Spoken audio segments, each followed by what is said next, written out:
เนี่ยนู่นนี่บอกเนี่ยแบบตีปากมันเลย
เลย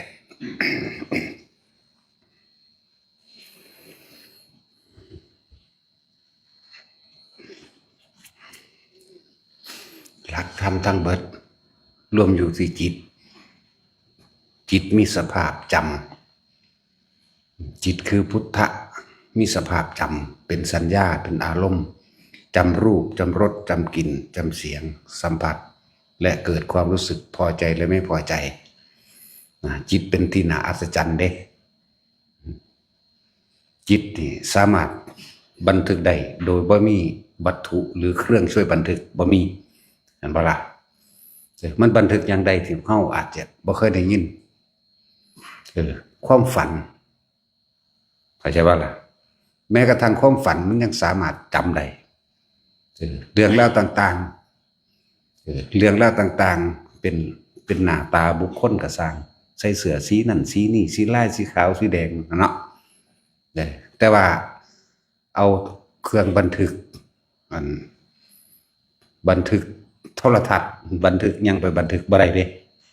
แต่ว่าจิตตัวนี้บันทึกได้เนาะเมื่อคืนนี่ฝันว่าจังสันจังสี่อะไรเด้กูเห็นมึงใส่เสื้อสีขาวไปสีแดงไปสีเหลืองไปนั่นมีสภาพจำเนาะนั่นแหละหลักธรรมทั้งเบิดจึงรวมอยู่ที่จิตนั่นแหละก็ไปใส่นึกว่าจิตก็คือรูปรสกลิ่นเสียงบันทึกเป็นสัญญาไว้แต่ว่าบัดนี้มันร่วมลงตัวจิตอีกทีหนึ่งว่าคือผู้รู้ก็ว่าจิตคือพุทธะแก่จิตคือผู้รู้นั่นแหละรู้ในรูปในรสในกลิ่นในเสียงและที่ลืมไม่ได้เลยคือพอใจกับไม่พอใจนี่มันชื่อจำสภาพอารมณ์ของจำสภาพอารมณ์ความรู้สึกคือจังเฮาเห็นบุคคลคนจังสันจิลายเนาะงามเนาะเห็นปะนั่นแหละมันมีสภาพจำว่าพอใจกับไม่พอใจมันจำไว้แต่ย่ำใดเขาคือบรู้สึกตัวมันเนาะจังว่าความบ่พอใจมันเกิดจากตาเห็นบุคคลสัตว์สิ่งของความบ่พอใจมันเกิดจากเสียงนี่รูปรสกลิ่นความบ่พอใจมันเกิดจากกลิ่นจากรสชาติอาหารที่นั่นความบ่พอใจมันเกิดจากเสียงนั่นบ่ล่ะนั่นแล้วจึงบอกว่าจิตมีสภาพจำถ้าผู้ใดรู้เท่าท่านจิตเห็นจิตหรือมีสติกำกับจิตจิตมันจำในสุขหรือทุกข์จิตมันรู้อารมณ์พอใจหรือบ่พอใจแต่ว่าถ้าจิตบ่คิดดับเด้จากก็ล่ะอาการของจิตคือการคิด แต่พวกเขาบ่ทันมันแต่ที่เขาบ่เคยได้ยินได้ฟังธรรมะบ่เคยได้ฝึกตนเองเนี่ยเห็นปั๊บสั่งปั๊บมีไหมมีบ่ได้ยินเสียงปั๊บบ่พอใจเลยยกตัวอย่างอย่างเช่นเสียงเพลงเนาะเฮ้ยอยากเปิดยังดอกอยากไล่กุกกักนั่นความคิดไปเราเล่นนั่นแต่มันเร็วมันเลยสรุปลงมาเลยว่าบ่พอใจบ่มวนบัลลังบ่พอใจบ่มวนส่วนแหละมีสภาพจำในความบ่พอใจในการถือดาบเห็นปะเฮ้ยแมงยังได้สันดานหมาเอ้ยฟื้นขึ้นเลยเด้ที่จริงความคิดเร็วขนาดเร็วจนสรุปได้เลยว่าอันนี้คือดาอันนี้คือกูบ่พอใจเห็นปะฟื้นขึ้นหล่นนะแหละต้องบอกให้ทุกคนให้ใส่ใจความรู้สึกนึกคิดของตัวเองใส่ใจสังเกตจิตสังเกตความคิดนะอยู่ที่สังเกตอารมณ์นั่นแหละ เป็นที่อัศจรรย์ว่าล่ะความฝันจิตบันทึกได้สิ่งที่ตาเนื้อหูหนังว่าสามารถบันทึกได้แต่จิตบันทึกได้อะไรจึงบอกว่าจิตมีสภาพจำเด้อสภาพจำเป็นสัญญากับว่าที่บางครั้งก็บอกว่าสัญญานะละเอียดกว่าสังขารเพราะว่ามันอาศัยความจำได้หมายรู้ในรูปในรสในกลิ่นในเสียงแล้วจึงคิดนึกปรุงแต่งเมื่อคิดนึกปรุงแต่งเกิดความพอใจหรือไม่พอใจพบจึงเกิดพอใจบาลบาดเนี่ยที่บอกว่าบางครั้งก็เบาดวงสัญญาเวทิตานิโรธดับสัญญาแต่ดับสัญญาคือเห็นเฉยๆแต่ไม่คิดนึกปรุงแต่งจุดหลับเห็นยังเห็นเขาคุยกันยืงยางมาเขาก็รู้เรื่องบรรทุกอย่างแต่ว่าเขาบอกเขาไปปรุงแต่งน้ำเขาบอกเขาไปแยกแยะกับเขาบอกไปแทรกแซงเขาบอกไปสรุปความเห็นกับเขาว่าผิดว่าถูกว่าบุญว่าบาปว่าจริงว่าปลอมเหมือนบ้าล่ะแต่เขารู้นั่นแหละคือหยุดคิดนั่นแหละต้องบอกว่าให้แต่ละคนเฝ้าสังเกตตัวเองถ้าเสียความคิดละความคิดหยุดความคิดหยุดบ่ได้ต้องอาศัยการได้ยินได้ฟังแบบนี้สะก่อนคือพวกเข้าสมมติผู้ใดสิว่าบรรลุโดยตนเองบ่มีทางเขาต้องอาศัยการได้ยินได้ฟังบ่แม่นพระปัจเจกเขาจะบ่ล่ะเขาก็ต้องอาศัยพระพุทธเจ้าเป็นผู้นำความจริงเนี่ยออกมาแสดงเด้เป็นผู้มาบอกจิตคือพุทธะเป็นผู้มาบอกว่าจิตคือผู้รู้ผู้ตื่นผู้เบิกบานเป็นผู้มาบอกแนวนี้ทั้งเบิดเด้นั่นแหละผู้ใดเข้าใจว่ามีไผสอนเป็นไปบ่ได้เนาะสั่นจังว่าแต่ละคนบ่สั่นเฮาสิมีการสวดหรือการทำความเคารพนอบน้อมระลึกถึงพุทธคุณหมายถึงคุณของพระพุทธเจ้าจะเป็นผู้ตรัสรู้เองโดยพระองค์เองเป็นผู้นำความจริงออกมาแสดงพระธรรมที่เพิ่นบอกไว้ดีแล้วเห็นว่าพระสงฆ์เป็นผู้สืบทำคำสอนออกมานี่เลยมีการระลึกถึงพุทธคุณและพระคุณสังฆคุณนั่นเองสั้นเป็นบังเอิญบ่ล่ะแนวตาพอเห็นแนวตาเฮาสามารถจำสิ่งที่วิดีโอบันทึกบ่ได้เนาะเทปหรือการบันทึกสัญญาณต่างๆชิปต่างๆบ่อาจสามารถบันทึกความฝันได้บ่อาจสามารถบันทึกสิ่งที่เป็นของละเอียดบ่ได้คือเขาบอกกันเรื่องเห็นผีอยู่หันอยู่นี้แม่นบ่ล่ะแม้กระทั่งที่เฮาเห็นอยู่นี่เฮากดวิดีโอบันทึกเอามันยังบ่ได้นั่นแหละแต่ว่าจิตบันทึกได้จึงบอกทุกคนว่าจิตมีสภาพจำจิตกับผู้รู้กับจิตอันเดียวกันเพราะว่ามันรู้มาจากใส่ก็รู้มาจากสัญญารู้มาจากความสภาพจำจำรูปจำรสจำกลิ่นจำเสียงแล้วก็จำอารมณ์ความรู้สึกที่พอใจหรือบ่พอใจพวกเข้าพากันเวียนว่ายแต่เกิดกับอารมณ์ที่พอใจเลยไม่พอใจนั่นแหละพวกเข้าพากันเวียนว่ายแต่เกิดเพราะว่าตามหาอารมณ์ที่พอใจหรือความปรารถนาสุขนั่นเองเข้าใจบ่ล่ะอันพอใจมันบ่เอาเด้แต่ว่าบ่รู้ได้ว่าเอาเข้าใจบ่ล่ะคือ คืออย่างโอ้ยจนกูสั่งคักนี่ว่าเฮาเว้าพื้นเขานี่เนาะมีผู้หนึ่งเว้าพื้นมันมาก่อนบักนั้นอีนั่นแหละเว้าพื้นเขาเว้าพื้นกันก็พอดีกับเฮาสั่งนี่เนาะอุ้ยกูสั่งมันคักขนาดนี้อันตอนที่เฮาว่ากูสั่งว่ากันรูปภาพหน้าตามันเสียงมันเรื่องราวต่างๆที่เคยทะเลาะกันเฮาจำไว้แม่นบ่ล่ะบ่จำเป็นต้องหาแนวมาเปิดแปลกประหลาดบ่ล่ะอารานาอัศจรรย์บ่นั่นแหละ10 ปีก็ชื่อได้เด้บ่ลบชื่อได้บ่ลบเด้บ่ล้วนบ่ลบแล้วก็บ่ล้วนพร้อมมันแนวมันศูนย์คักๆกับหักคักๆนี่เนาะบ่ลบแต่มันแปลกประหลาดบ่ล่ะจังว่าทั้งเบิดนี่รวมที่อยู่ที่จิตจึงให้พวกเราสังเกตจิตจิตกับผู้รู้กับจิตที่มีสภาพจำในรูปในรสในกลิ่นในเสียง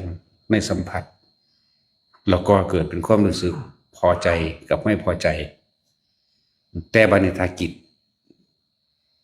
ไม่คิดไม่นึกทั้งที่ตาเห็นรูปหูได้ยินเสียงจมูกได้กลิ่นลิ้นได้รสกายสัมผัสกระทบรู้สึกจิตไม่คิดไม่นึกดับไม่ใช่ว่านี่ดับวิญญาณก็ว่าดับความรู้สึกก็ว่านั่นแหละดับภพ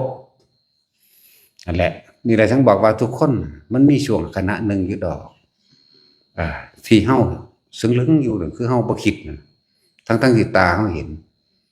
บางที่ก็ใส่ซับคำว่าว่างจากสิ่งที่มีอยู่เห็นอยู่ว่างคิดบ่ออกเลยเด้จังเห็นหน้าตะกันซื่อว่าจังได๋ขนาดกุมคิดก็คิดบ่ได้เด้แปลกประหลาดว่านั่นแหละนั่นคือเกิดขึ้นจากการฝึกเด้อบ่แม่นจุซื่อๆสิเป็นเลยเด้เกิดขึ้นจากการฝึกของเฮาเองที่เฮาพยายามควบคุมหรือใส่กุศโลบายอยู่กับลมหายใจอยู่กับอุณาโลมเฮาเองนั่นแหละเกิดขึ้นจากการฝึกได้มันจึงเป็นจังซี่ได้ถ้าบ่ได้ฝึกแล้วมันเป็นบ่ได้เด้เป็นอัลไซเมอร์อันนั้นไม่ใช่ว่าล่ะบ่ได้เกี่ยวกับส่วนของสมองเด้สิบอกให้คิดนี่บ่ได้เกี่ยวกันเลยกับส่วนของสมองเข้าใจบ่ล่ะบ่เกี่ยวกันแต่ว่าเกี่ยวกับส่วนของสมองนั่นน่ะถ้าว่าสมองเป็นตัวจำเขาก็ถอดออกไปใส่เครื่องบันทึกอันอื่นเป็นภาพเป็นเสียงได้ทั้งตัวแม่นบ่ล่ะสมองมันเป็นธาตุเด้บ่ได้เกี่ยวกันเลยนั่นแหละพอความเข้าใจว่ามันเป็นของเจ้าของเฮาก็เลยเข้าใจว่าโอ้ยสมองเสื่อมมันเป็นโรคสมองเสื่อมจังซี่บ่เกี่ยวกันเลยเกี่ยวกับการกระทำอันเป็นกุศลกรรมกับอกุศลกรรมคิดมากฟุ้งซ่านเห็นบ่นี่จิตคิดบัดนี้นี่จิตมันคิดมากในเรื่องราวต่างๆบ่ได้ดังใจเกิดความบ่พอใจอย่างรุนแรงคิดจนร่างกายก็บ่ได้หลับบ่ได้นอนบ่ได้พักบ่ได้ผ่อนเลยเกิดกลายเป็นบ้าก็มีเห็นบ่นี่เพราะความบ่ได้ดังใจมันซั่นแล้วมันคิดคักหลายก็ไปมันเกิดกลายเป็นเสื่อมไปเลยจังซี่ก็มีเด้มันซั่นแล้วบัดนี้คนหูหนูหรือคนใบก็คิดเป็นนั่นบ่นั่นนั่นแหละใช่แล้วยิ่งบอกว่าทุกอย่างร่วมลงอยู่นี่เลยมองเดียวจึงให้ทุกคนเฝ้าสังเกตความคิดของเจ้าของเองโดยเอามาแนบไปกับลมมั่งเอามาอยู่กับความรู้สึกในกายมั่งมันมีความภาพจำเป็นบ่ซั่นจำลมหายใจเข้าออกนึงเมื่อฝึกลมหายใจเข้าออกไปแล้วจำความรู้สึกที่มันน่วงๆในกลางหน้าผากได้นี่เห็นบ่ล่ะ4ตัวเพื่ออย่างเพื่อบ่ให้มันชินในการไปคิดถึงผู้นั้นคิดถึงผู้นี้เนาะคิดถึงเรื่องนั้นเรื่องนี้ปรุงแต่งไปสารพัดต่างๆนานากับปรุงแต่งอันเก่าๆล่ะสัญญาบ่มีผู้ใดคิดฮอดอนาคตใน10 ปีข้างหน้าได้บ่หาแต่อนาคต10 ปีข้างหน้ามื้ออื่นนี่ มื้ออื่นนี่บ่ได้ฮู้ว่าเจ้าของสิไปไสนี่ยังขนาดกำหนดไว้แล้วว่ากูสิไปจังซี่มันยังวอกแวกไปทางใหม่เห็นบ่ล่ะบ่หาแต่เอาฮอดปีนี้หน้าก็ได้ดอกให้เห็นหยังนี่ไม่กีรังเนาะไม่เที่ยงเนาะให้เห็นสิ่งทั้งหลายทั้งปวงหาความกีรังเที่ยงแท้บ่ได้บ่ควรเข้าไปถือเอายึดมันถือมันนั่นแหละพวกที่เป็นบ้าก็เพราะว่าพวกยึดมั่นถือมั่นวันนั้นเป็นของกูกูต้องได้กูต้องเก่งกูต้องชนะคนต้องยกย่องกูคนต้องสรรเสริญกูแต่มีผู้ใดผู้หนึ่งมาขัดหาวิธีทำลายล้างกันฆ่ากันแม่นบ่ล่ะดึงผู้นั้นดึงผู้นี้มาเป็นหมู่เป็นพวกเพื่อสิมีความเห็นให้ลงความคิดเห็นของเจ้าของเองมันเลวอีนี่บักนี่แล้วก็หาวิธีที่ทำลายล้างเขาเอาไปไม่บ่ได้รับบ่ได้นอนเป็นบ้าไปเลยบัดนี้เว้าไปนำทางผู้เดียวนั่นแหละมันอยากได้ดังใจมันจะเอาตามความพอใจของมันมันยึดมั่นถือมั่นว่ายึดมั่นกับโตกูของกูกูต้องเก่งกว่าทุกสิ่งทุกอย่างเป็นของกูความคิดเห็นกูถูกนี่แม่นเบิด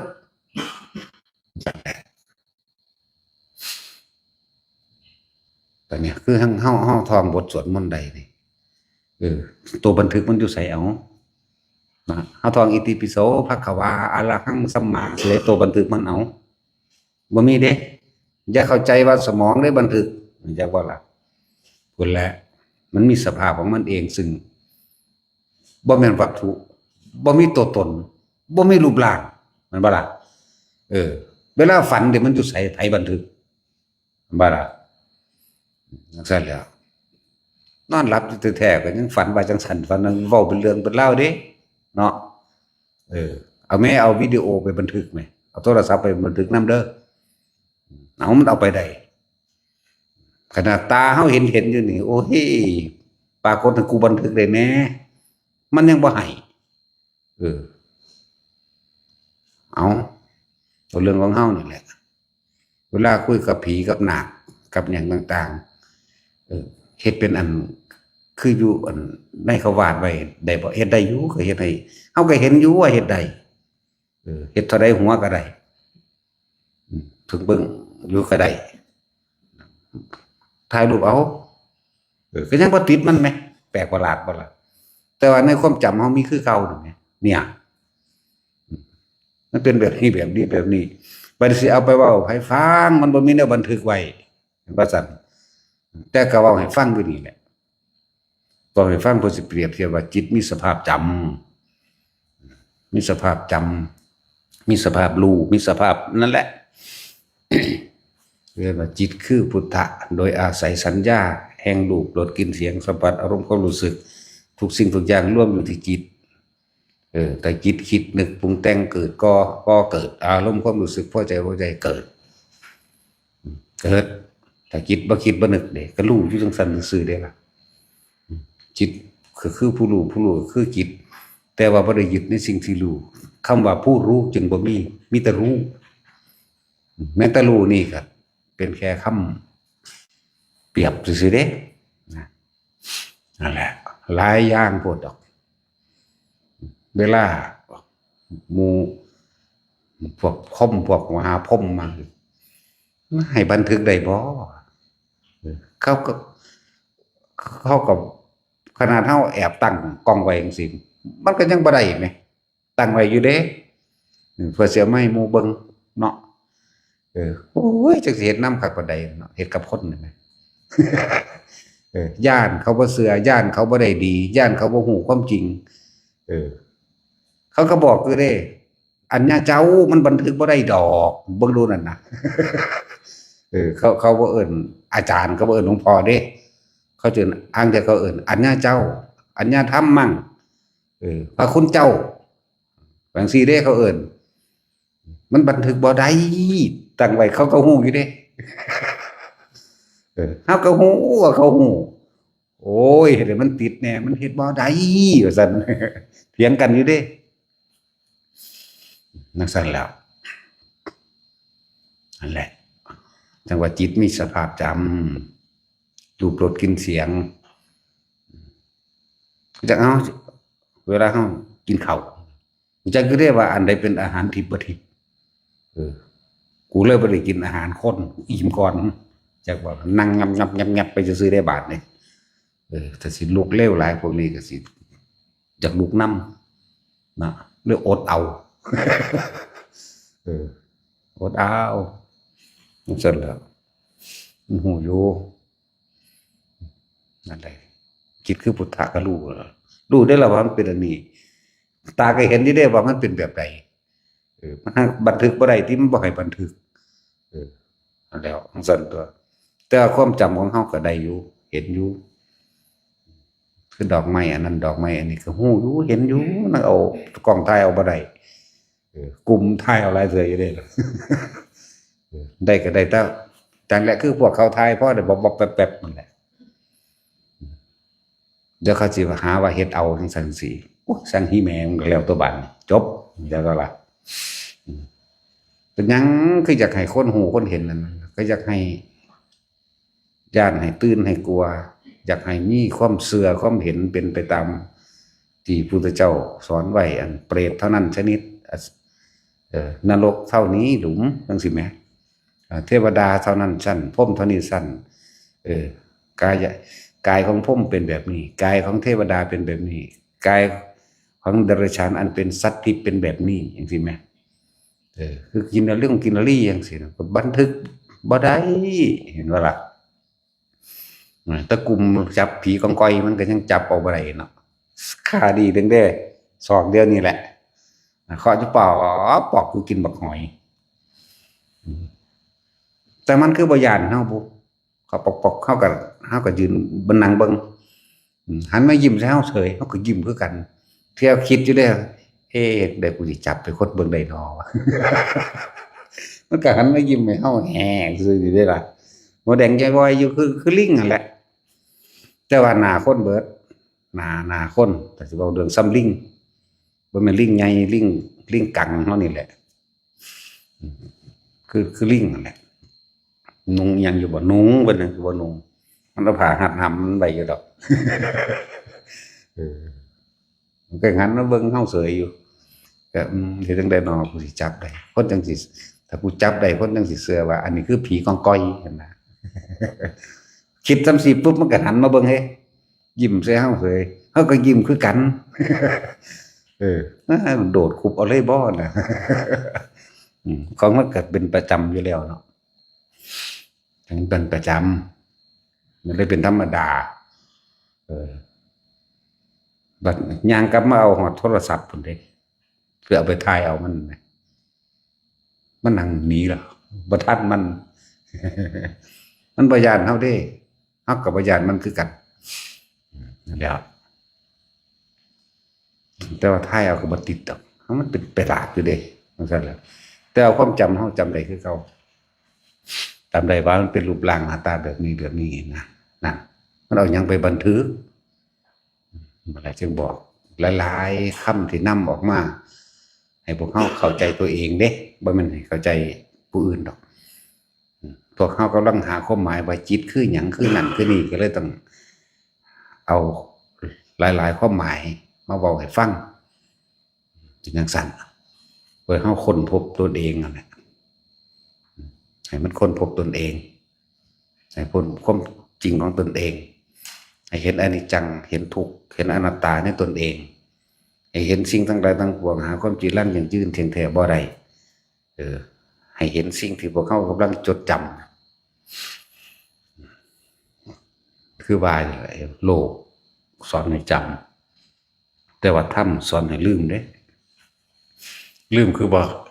คิดบ่นึกยังเข้ามาทั้งที่เห็นอยู่จำได้อยู่คือเฮาเห็น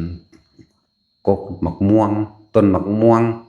เฮาเห็นปั๊บแต่ว่าเฮาบ่คิดนึกปรุงแต่งต่อเฮาก็รู้ว่ามะม่วงพันนั้นพันนี้ตามสมุดแห่งโลกเฮาก็รู้โอ้มะม่วงแก้วโอ้อกล่องเขียวเสวยแต่ว่ามันบ่คิดนึกปรุงแต่งต่อว่าจักได้ไปหั่นไปนี่เอาไปนั่นเอาไปนี่ถ้าผู้ฝึกตนดีแล้วบ่มีความอยากได้หยังแล้วแม้นสิคิดว่าโอ้เอาไปให้ผู้นั้นผู้นี้กันหน้าอารมณ์เกิดบ่ได้เข้าใจบ่นี่ ความคิดก็มีเหมือนเดิมแต่ว่าอารมณ์เกิดบ่ได้อย่างสั่น แต่คนละอย่างกันดอกกับพวกคนทางโลกสมมติว่าบัดนี้มีคนมาหลักหมกม่วงเฮาของเวียดนามเขาก็บ่คิดนึกปรุงแต่งต่อเด้แล้วก็ปลูกไว้คนกินนั่นแหละคือบอกทุกคนแหละเฮาเฮ็ดอยู่นี่เฮ็ดเป็นทานเด้ออาหารต่างๆเฮาก็เฮ็ดเป็นทานบักมี่บักม่วงบักลิ้นจี่เออทุกอย่างแหละที่มันกินได้เป็นพืชเขาเอาไปเขาก็บริวารอย่างเขาดีละเพราะเขาตั้งไว้แล้วว่าเขาสิสิ่งทั้งหลายเหล่านี้เป็นทานแล้วก็ฝึกให้ทุกคนสละออกโดยบ่ได้ไปหวังผลในทานนำคือยายล่มยายจอยปุ๊บมาเมื่อยลามันได้กระสังเห็นคนกินแล้วดีใจโลดจากว่าละมันเป็นสั่นต่อทั้งไม่มาไก่กูหลายจากมากูเอาไปเห็ดน้ำหอดกับปุ่นเด้ นี่แต่จินกินน้ำกับวันนี้กิ้งกือ กิ้งกือเอาไปเห็ดน้ำหอดกับปุ่นเอาสั่นกันเท่าถ้าได้ละลายทอดผัดแสบเด้กระสังมันอยู่นี่แล้วเนาะ มันอยากอยู่ใกล้ก็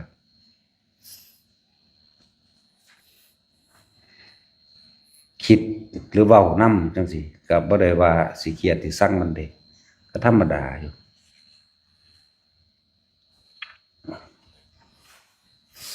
นั่นแหละบ่มีอารมณ์พบก็เกิดบ่ได้ดอกเข้าใจว่านี่เอาเห็นนี่เฮาก็เห็นถ้าผู้บ่เคยเห็นจักเทื่อก็บ่รู้จักว่ามันชื่อว่าจังไดโลกสมมุติว่ามันเป็นกิ้งกือต้องพูดจามว่าแม่งลอยขาอย่ามาเว้านับแล้วบ่เถียงกัน ปานว่าเพิ่นนับห่วยบักค่านี่ว่าได้บัดนี้บักก็เว้าย่อใส่เฮาเบลอเบเล่ไปอ้างแต่ว่าเฒ่า แม่งร้อยแม่งแสนตีนเพิ่นเอิ้นมันบ่พอแสนดอกแม่งแสนตีนอีบูดพันธุ์เดียวกันกับอีบูดได้นี่พวกนี้กินเห็ดเน่ากินขี้มูกกินน้ำลายกินขี้ดังกินอหยังที่สกปรกพวกพันธุ์เดียวกันพวกนี้มันเลยเป็นหนาจังซั่นมามันทุกข์ยากลำบากหากินยาก อย่างกินดีคือกินเห็ดพวกนี้ตะเลต้นจังซั่นแหละคนขี้ตะนี่ที่เหนียวคนหวงเขาหวงของเวลาว่าให้เขานั่นบ่มีปัญญาเฮ็ดกินเองซั่นสิด่าเขาเด้ในใจมันสิแบบขึงใส่เขาตึงแล้วก็ทมขี้มูกน้ำลายใส่เขาแต่ของได้ไปหากินขี้มูกน้ำลายหลายสัตว์เติบอยู่เด้จากแมงมุม แมงงอด แมงเง่า กิ้งกือคือแม่นสายพันธุ์เดียวกันพวกนี้แต่เป็นงูหลายที่สุด งูแล้วพอความบ่รู้ก็ความบ่รู้ธรรมพอความบ่เข้าใจพอความบ่เอาใจใส่พอความบ่จ่อพอความบ่ตีความหมายเกิดผ่านพุทธเจ้ามาหลายองค์นั่นแหละที่ว่าเลือกเกิดผ่านบ่ต่ำกว่า3 ล้านกว่าองค์แล้วล่ะมันที่จริงมันหลายกว่านั้นเด้แต่ว่าบ่นับมาซื่อหลายคักแล้วล่ะแต่ว่าด้วยความบ่ใจใส่หลายแบบอยู่หรอกทุกคนอยู่ในนี่แหละมันไปจำเอาแต่แนวบ่ดีนั่นบ่ล่ะจำเร็วเด้แนวบ่ดีเนาะเฮาทำดีมานี่หรือเฮามีคนยกย่องหรือเห็นตามว่าเฮาทำดีปฏิบัติดีมานี่เป็น100 ครั้งพันครั้งเนาะผู้ใดก็ยกย่องแต่ว่ามีคนผู้ดีบ่หนึ่งมาขวางเฮาปุ๊บเฮาคือให้ค่ามันแต่กับคนผู้เดียวศูนย์ใส่เขาครับเป็นหยังคือจังไปให้ค่ากับพวกปัญญาอ่อนแม้เพียงครั้งเดียวแปลกวะคือจังสิ รู้สึกว่ามันมีค่าหลายนะท้อถอยเด้เนาะชื่อแล้วเขาเอาของไปแจกอหย่างก็แล้วแต่แจกผู้นั้นผู้นี้แต่ว่ามีคนผู้หนึ่งมาด้อยค่าเฮานี่ศูนย์ใส่เขาเด้อันแนวดีๆเนี่ยมันเป็นหยังบ่เก็บมันไปเก็บเอาหยังแต่แนวเร็วๆแนวมันขัดใจเห็นบ่แล้วจึงบอกว่าพวกเขานี่เคลิ้มคล้อยตามแต่บ่ไอ้อารมณ์ดีอารมณ์ที่ถูกใจนี่อารมณ์ดีหรืออารมณ์ที่ถูกใจอารมณ์ที่เขาย่อหรือความพอใจที่เขายกย่องเฮ็ดให้เฮาเพลินเห็นบ่เฮ็ดให้เฮาเพลินเฮ็ดให้เฮาบ่รู้สึกโตว่าเฮากำลังยึดดีถือดีนี่ยึดดีถือดี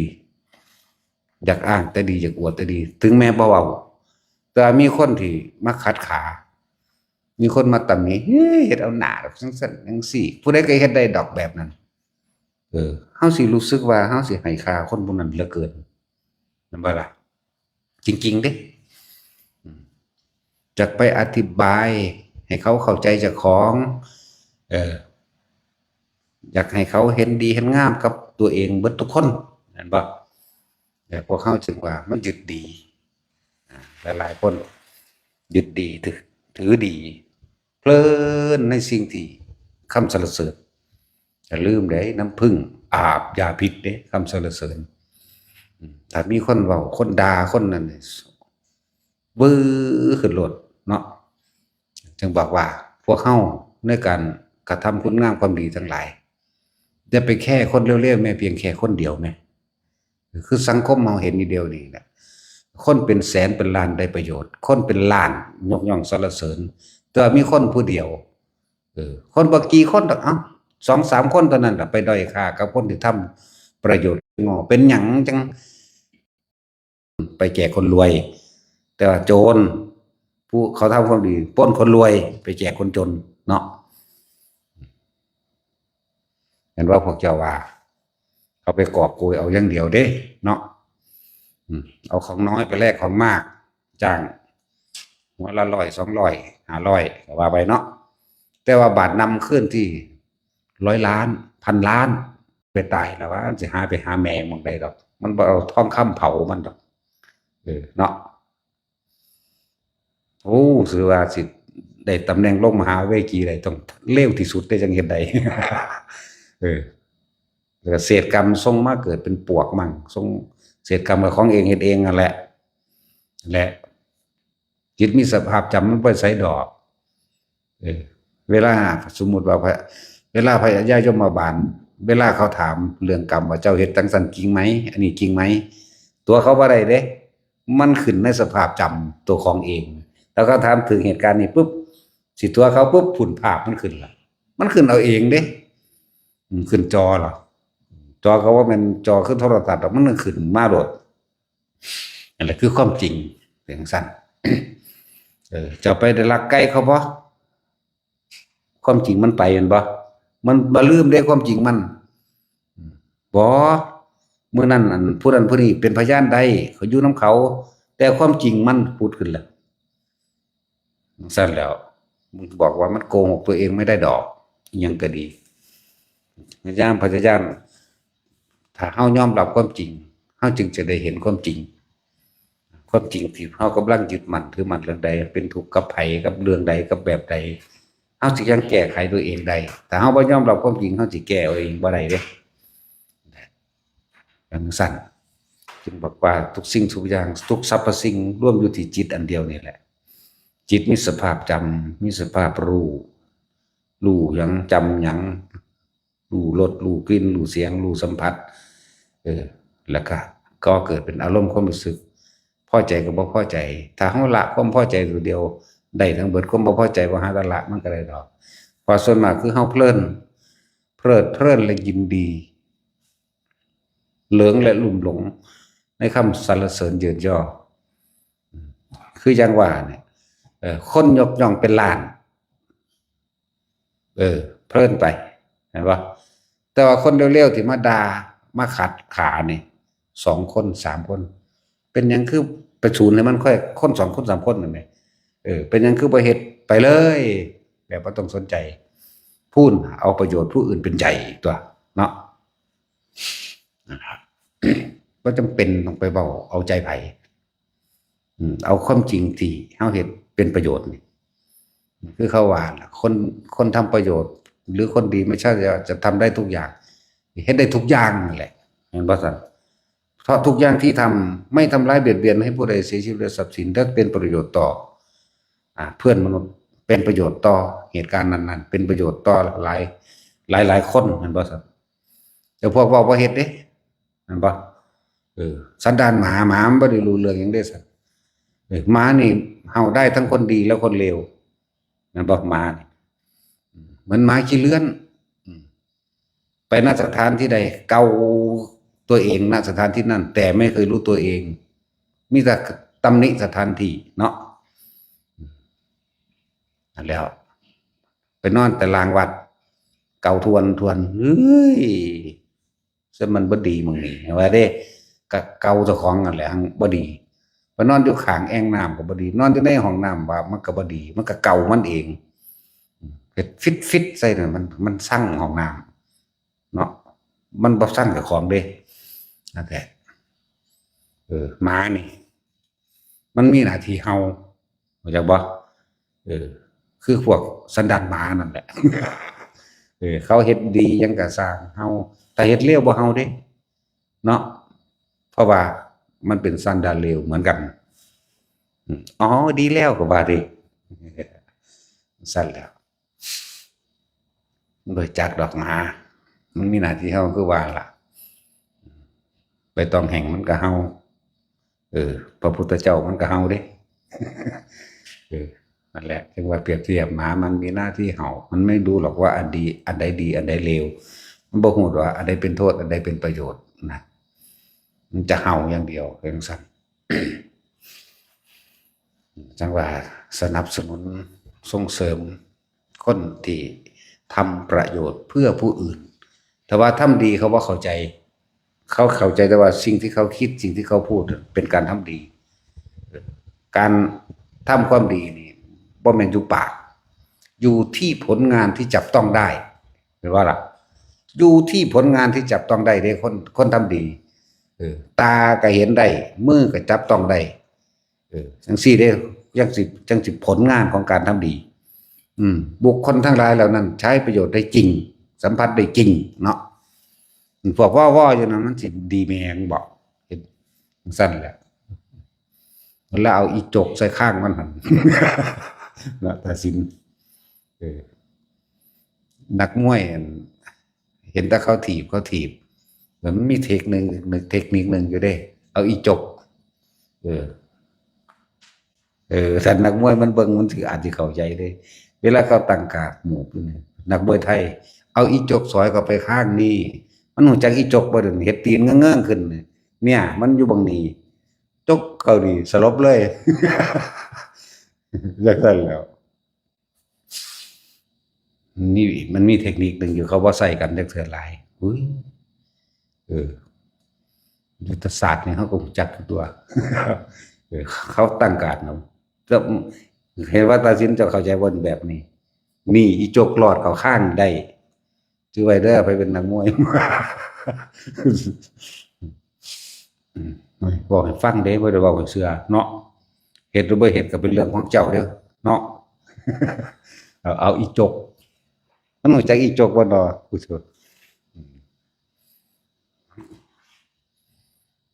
คนไทยบ่รู้จักคนพวกบ้านนอกเนาะ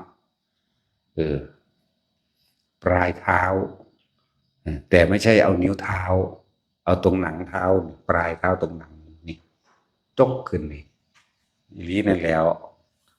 พวกเฮาบ้านนอกมันเข้าใจพวกเฮามันบ้านในพวกเฮาเข้าใจได้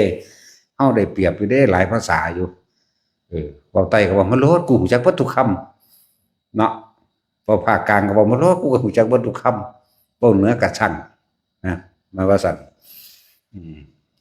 อันหยังก็ฮู้เบิดนั่นแหละใต้ก็แล่งมาโลดเนาะได้ทั้งนั้นแหละเอาอีแต้วอีหามเชิงกันอยู่บ้านขึ้นนานมาแท้อีแต้วปานใดมึงสิมาอีหานี่เชิงกันอยู่บ่เด้อกับผัวมึง กูบอกว่าให้มึงเอาผัวมึงมาบวชไหมเนาะเอ้ยกวนหูมันอันดอกมันบ่แม่นบ่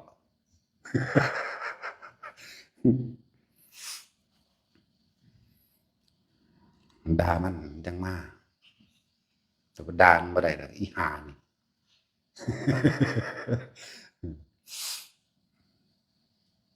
ผัวมึงหันมาบวชนะจังบ่ได้แล่นไปหากันอีกเนาะ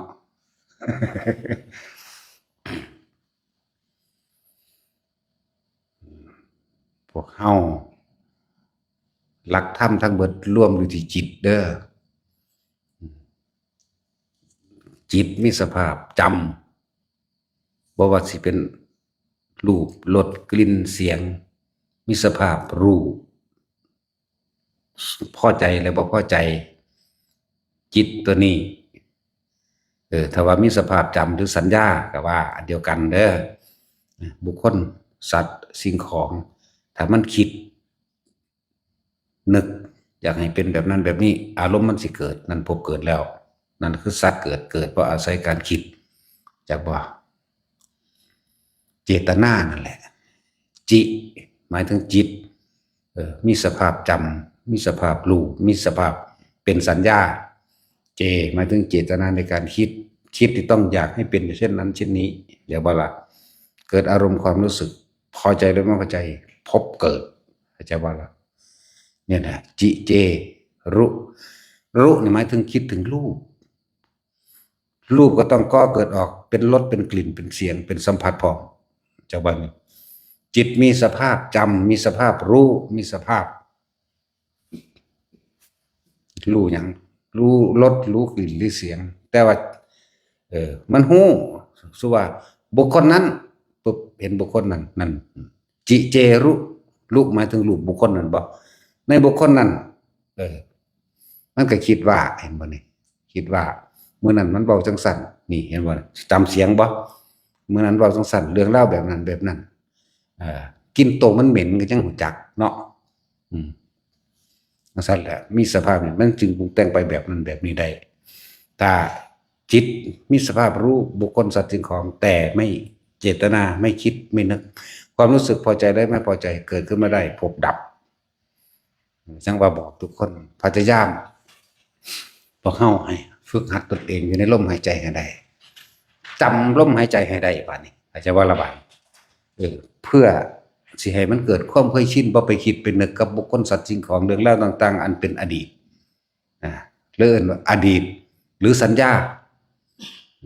อดีตหรือสัญญาจิตมีสภาพรู้ในสัญญาจิตมีสภาพรู้ในความจำรูนรสกันเสียงในอดีตนั่นถ้าเฮาบ่เอาอดีตไปปรุงแต่งอนาคตก็เกิดบ่ได้มันดับสัญญากะได้แล้วจึงว่าให้เฮานั่นใส่กุศโลบายหลอกมันอยู่กับลมหายใจจนชินที่แรกมันคิดอยู่เด้วิตกหมายถึงการคิดนึกถึงลมเข้าและลมออกวิจารณ์ประคองเอาไว้อย่าให้หายออกไปจากลมหายใจที่เรารู้สึกจากบาลาดูต่อมาปีติเกิดเนี่ยปีติเกิดแล้วที่ในกรรมฐานของเขาเองที่ว่าทำกรรมฐานขึ้นมาอันหนึ่งเนี่ยเขาเลยเอ่นว่าเอาความรู้สึกไว้ในกายตัวนี้เมื่อมันเป็นปฐมฌาน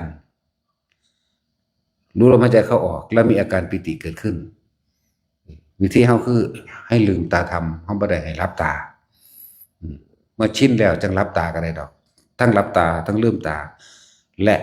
เข้าใจในสภาพสถานการณ์ทุกคนว่าคนเฮานี่ใช้ชีวิตลืมตามากกว่าหลับตาหาวิธีที่ง่ายให้แต่ละคนมาเมื่อเฮามาฝึกทรงฌานโดยการจับจุดอารมณ์หรือฌานนี่แปลว่าเพ่งเมื่อมันมีความรู้สึกเกิดขึ้นระหว่างกลางหน้าผากได้แล้วกลางหน้าผากได้แล้วเลยให้เอาตัวนั้นแหละเป็นเครื่องอยู่เป็นวิหารธรรมเอาอาการปิตินั่นแหละเป็นเครื่องอยู่เป็นวิหารธรรมก็ว่าเป็นเรือนแห่งความรู้สึกก็ว่าเลื่อนแห่งใจก็ว่าเป็นอาหารใจก็ว่านั่นแหละ ทุกคนฝึก ตัวนี้จนเกิดเคลื่อนค่อยชินที่มันเกิดน่วงขึ้นมานี่นะมันบ่ได้คิดถึงบุคคลสัตว์สิ่งของเลยจากวันนี้มันหยุดคิดของมันแล้วเด้ไม่มีวิตกไม่มีวิจารมีแต่ปีติสุขเอกคตานั่นแต่จังว่าให้เอาตัวนี้เป็นเครื่องอยู่แม้นความรู้สึกนิ่มๆนวลๆกลางระบากก็เคลื่อนบนหัวก็ช่างลงหน้าอกก็ช่างก็ให้อยู่กับมันถ้ามันหายกลับมาลมหายใจใหม่เข้าใจป่ะล่ะฝึกเอาวิธีฝึกมันบอกไปเดี๋ยวนี้ก็คือเก่านั่นแหละผู้ใดบางคนก็เฮ็ดบ่เป็นคือเก่าเนาะจนมาฮอดหม้องก็ยังบ่เป็นอยู่ก็มี ต้องกุมเอาอยู่ว่าซั่นบ่แห้งเด้นั่นแหละให้อยู่กับความรู้สึกให้กายอย่าหนีออกจากความรู้สึกในกายเฮาเองเพราะความรู้สึกในกายเฮาเองมันเป็นปีติสุขเอกคตาเรียกว่าอีกอย่างหนึงก็ว่านั่นแหละการวางจิตเป็นอุเบกขาความรู้สึกที่ยังเป็นกลางๆความรู้สึกที่เป็นกลางๆอยู่นี่มันจะเป็นดุจดังว่ามันจะเป็นสติก็ว่ามันจะเป็นผู้รู้ก็ว่ารู้หยังรู้ทันความคิดเจ้าของเองแหละเวลามันคิดไปหาผู้นั้นผู้นั้นปุ๊บไปปรุงแต่งไปนึกต่างๆไปคิดไปนึกเรื่องนั้นเรื่องนี้ปุ๊บความรู้สึกตัวนี้เฮาหายออกจากกลางหน้าผากแล้วปุ๊บความรู้สึกหายออกจากกายเฮาแล้วแสดงว่าไปมีความรู้สึกกับคนที่เฮาคิดถึงแล้วรู้สึกหยังรู้สึกพอใจกับไม่พอใจจากว่าล่ะรู้สึกแบบนั้นแต่ว่ารู้สึกแบบนั้นบ่รู้สึกในกายเด้พูดตัวใดตัวบันทึกมันแล้วสั่นแล้วตัวพอใจและไม่พอใจก็นั่นแหละจิตมันอยู่ในจิตนี่แหละแต่ว่าจิตบ่มีโตเห็นบ่บ่มีโตแต่มันมีความรู้สึกสร้างคักเนาะมันจะใส่ละตัวจิตตัวนั้นบ่มีเด้สั่นแล้วเลยจิตก็คือผู้รู้ก็คือจิตจิตคือพุทธะอาศัยสัญญา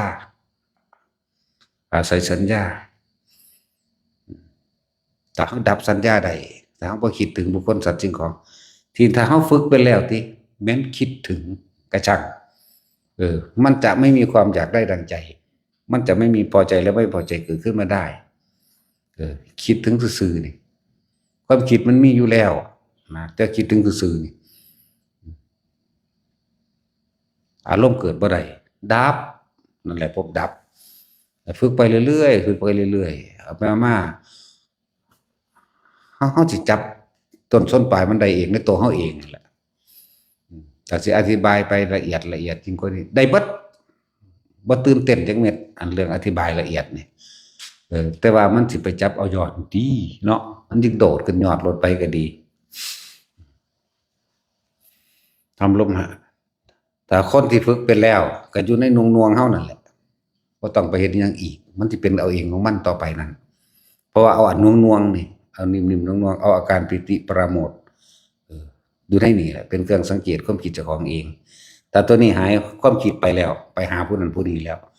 อารมณ์ความรู้สึกไปเกิดอยู่กับเขาเลยไม่รู้สึกตัวเข้าใจบ่ล่ะบาดนี้ให้รู้สึกตัวอยู่นี่พบเกิดบ่ได้แม้นจากคิด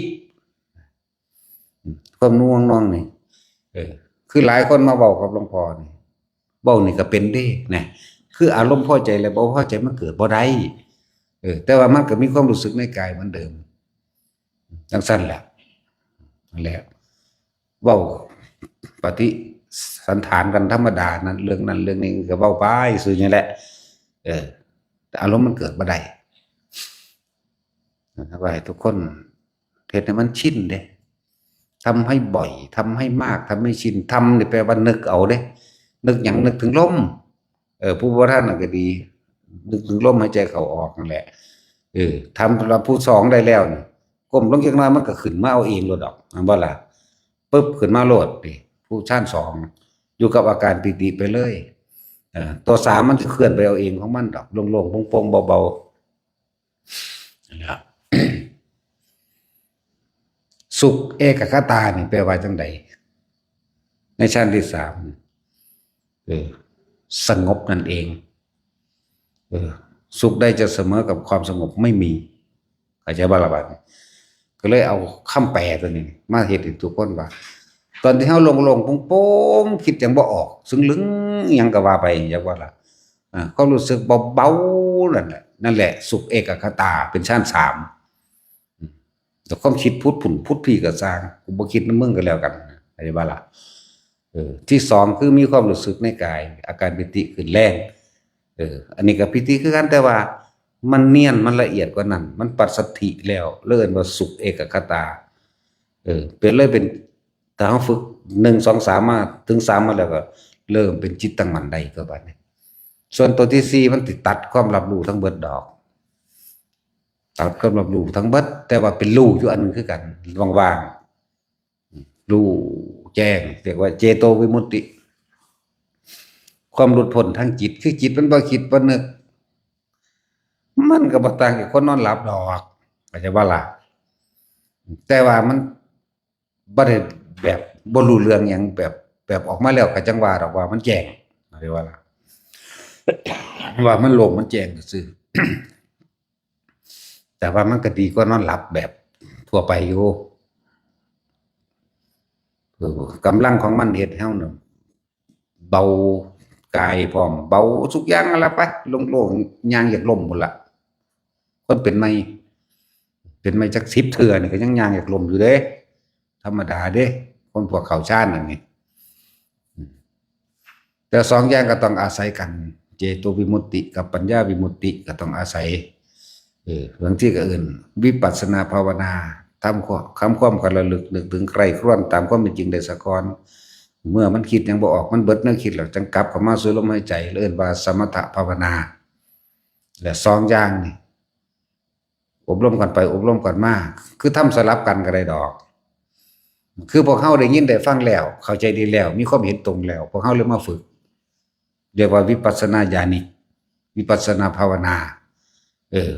ทำความเห็นให้เกิดขึ้นภาวนาแปลว่าทำให้เกิดขึ้นในความรู้สึกเข้าตามความเข้าใจตามความเป็นจริงได้แล้วนี่ไหมทำให้เกิดขึ้นจังมาทำสมถะภาวนาก็ทำให้เกิดขึ้นคือความรู้สึกให้เกิดขึ้นอยู่ในกายแห่งเรา เนี่ยนี่หลักการมันได้เนี่ยมาแล้วว่าพวกเข้าตั้งใจฟังดีๆมันไม่ยากหรอกแต่ฟังเข้าใจแล้วมันจะเป็นของง่ายเองนะคือบ่ต้องไปคิดหาความหมายต่างๆเอาเองแบบพอคนถอดความรู้สึกให้แล้วถอดก็ถอดตัวเว้านี่นึงเด้แต่ว่าเว้าตามความรู้สึกทุกคนมีความรู้สึกเหมือนกันเนาะแต่ว่าความรู้ที่ไปจดจำมาบ่เหมือนกันบ่มีผู้ใดรู้จักบาลีพอปานใดอยู่ดอกอยู่นี่เนาะคือเขาเว้ากันเรื่องนะคำว่าสุนัขภาษาบาลีผู้รู้ก็แปลว่าหมาเนี่ยภาษาบาลีเอิ้นว่าจังได๋นะว่าซั่นสุนัขมันเป็นภาษาไทยเลยเรียกว่าล่ะบาลีเอิ้นอิหยังภาษาเก่าตะกี้สาเด้จึงแปลว่าหมาเข้าใจบ่ล่ะในภาษาสาแปลว่าหมาเข้าใจบ่ล่ะสุนัขเข้ากันมาแปลว่าหมาอีกอยู่มันแนวใดเนาะไทยแปลเป็นไทยจัดละก็สิว่าเป็นไดนี่ก็เรื่องว่าถ้าเฮาฟังเข้าใจดีแล้วเรียกว่าสัมมาทิฏฐิแปลว่าทำความเห็นให้ตรงกับความเป็นจริงการคิดหยังเรื่องใดก็สั่งเนี่ยสัมมาทิฏฐิสัมมาสังกัปโปคือดำริชอบเพิ่นแปลไว้บ่ล่ะก็บ่ผิดดอกแต่ว่าดำริให้ถูกต้องตามความเป็นจริงวาจาก็ตามจริงการกระทำก็ตามจริงนี่แหละจังซี่ถ้าสัมมาทิฏฐิสัมมาสังกัปโปวาจากัมมันโตอาชีโวสัมมาวาจโมสัมมาสติสัมมาสมาธิพวกเจ้าจังได้แปลพอแห้งก็ได้ขนาดทองอยู่ซุมื้อก็ได้เนาะบัดนี้เอาว่าเอาง่ายๆนี่หรือมันง่ายโพดยังไปหาคำแปลมาอีกอยู่เนาะบ่ได้แปลตรงๆเลยสัมมาทิฏฐิของพวกเจ้าทำความเห็นให้ถูกต้องตามความเป็นจริงกับประสบการณ์ชีวิตจริงของพวกเจ้าเองจริงแบบไรจริงแบบว่าสัตว์โลกเนี่ยทนทุกคนเกิดแล้วที่ต้องแก่ต้องเก็บต้องตายนี่จริงหรือบ่จริงบ่ล่ะพวกเฮาหนีความเจ็บความปวดความป่วยบ่ได้ดอกนี่ก็จริงทำสิ่งใดย่อมได้รับผลของการกระทำจากสิ่งนั้นนี่ก็จริงถ้าจะว่าสัตว์โลกย่อมเป็นไปตามกรรมจักแม่นหยังคือกรรมบัดนี้เนาะ เลยเข้าใจว่ามีสิ่งศักดิ์สิทธิ์ดลบันดาลมีผู้อื่นเฮ็ดให้กรรมแน่โอ้มันบ่ธรรมดาเด้ถ้าสิว่ากรรมมุนาวัตติโลโกเอาอีกแล้วบัดนี้บ่จักซ้ำเนาะเออขนาดถ้าเว้าแปลปานนี้ก็ยังสิไปแปลแนวอื่นอีกอยู่เนาะนั่นแหละเฮาเฮ็ดแนวใดเฮาก็ได้แนวนั้นตัวบัดนี้ให้เห็นตามความเป็นจริงว่าบ่มีสิ่งศักดิ์สิทธิ์ใดมาดลบันดาลอิหยังผู้ใดได้ดอกแม่นบ่ล่ะแต่ดลบันดาลได้อุ้ยมันตายเบิดแล้วอยู่นี่เพราะมันบ่มีหม้องกองไว้มันสิทับไผทับมันแม่นบ่คนผู้เดียวนี่ขอเบิดโลกนี่เอาอันนี้ขอเป็นเบิดอยู่ที่นี่ว่าทับตายเบิดแล้วบ่มีหม้องกองแหน่จังได๋ยังเฮ็ดเอาเด้อนี่จริงหรือบ่จริงล่ะจั่นแล้วถ้ามันมีสัมมาทิฏฐิคือความเห็นตามความเป็นจริงได้แล้วความคิดก็จริงเบิดคำเว้าก็จริงเบิดตัวก็ไหลลงไปพุ่นแหละสัมมาสติก็เกิดกลายเป็นจิตตั้งมั่นตามความเป็นจริงสัมมาสมาธินั่นก็เป็นสัมมาสมาธิไหลไปมายานะคือเห็นตามความเป็นจริงถูกต้องดีแล้วก็เป็นสัมมาวิมุตติหลุดพ้นตามความเป็นจริงเป็นสัมมาวิมุตติว่ามันหลุดพ้นโดยการคิดเอาเรียกว่าล่ะหันแล้วว่างไปเรื่อยเฮ็ดไปเรื่อยนั่นแหละคำว่าว่างก็เป็นคำว่าปล่อยวางมันเป็นภาษามันสื่อสารกันซื่อเด้ปล่อยว่างจริงๆมันบ่ได้ปล่อยว่างเด้เนาะคือมันบ่นำเข้ามาคิดอันปล่อยว่างตัวแท้มันนี่ตัวความรู้สึกมันนี่เห็นสักแต่ว่าแต่ไม่คิดไม่นึกก็รู้ว่าต้นไม้ก็รู้ว่าหมาก็รู้แต่ว่าบ่คิดหยังเลยนั่นแหละปล่อยว่างบ่นำสิ่งต่างๆที่ตาหูจมูกลิ้นกายเข้ามากายสัมผัสนี่แหละเข้ามาคิดนึกให้มันเป็นแบบนั้นแบบนี้จังว่าล่ะนั่นแหละปล่อยว่างคือบ่มีหยังเลยเด้บ่มีฮอดคำเว้าเนาะแต่เอามาสื่อสารนั่นแหละที่ว่าจิตกับพุทธะสัญญาผู้รู้อันเดียวกันนั่นแหละคืออันเดียวกันทั้งหมดนี่ที่บอกมานี่จิตมีสภาพจำกับสัญญานั่นแหละจำก็ดีว่าความจำได้ไม่รู้แหละจิตมีสภาพจำจิตมีสภาพรู้รู้หยังรู้รสรู้กลิ่นรู้เสียงรู้กระทบสัมผัสรู้สึกทั้งกายแต่ถ้า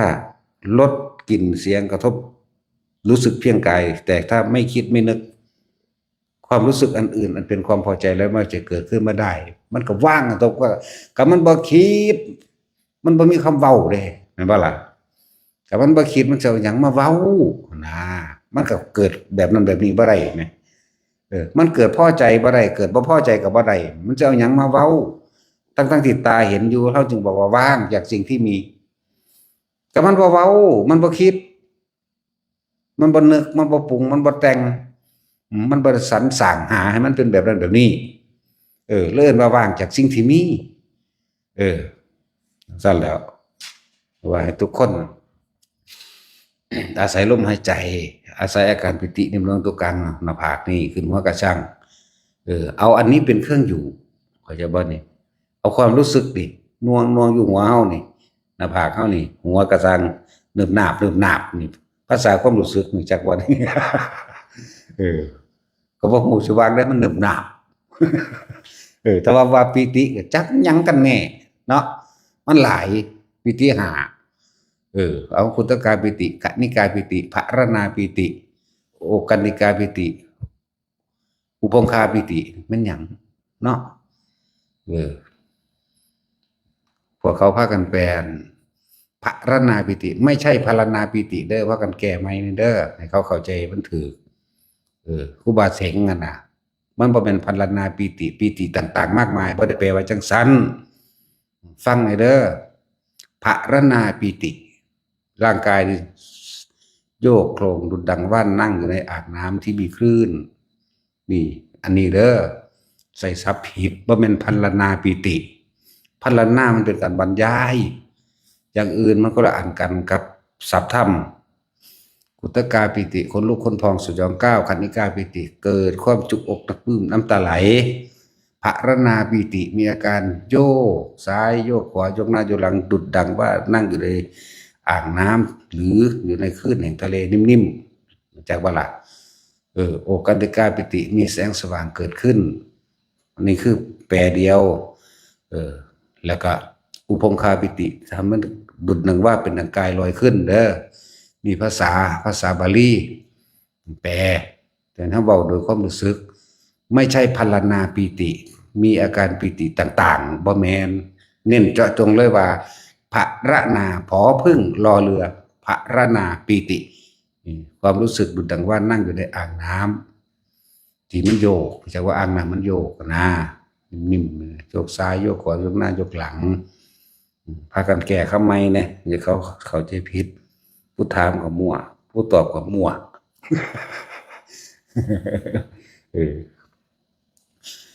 พระนา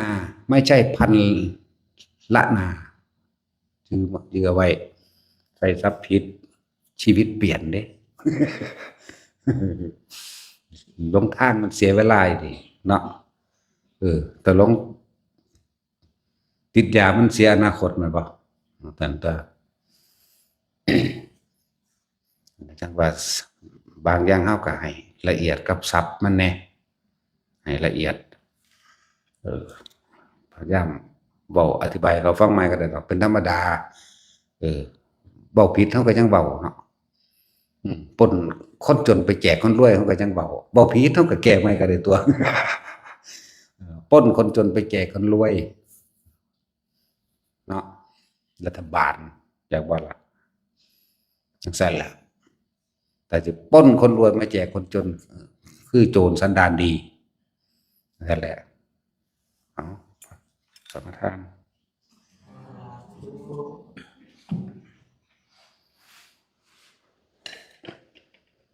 นะโมตัสสะ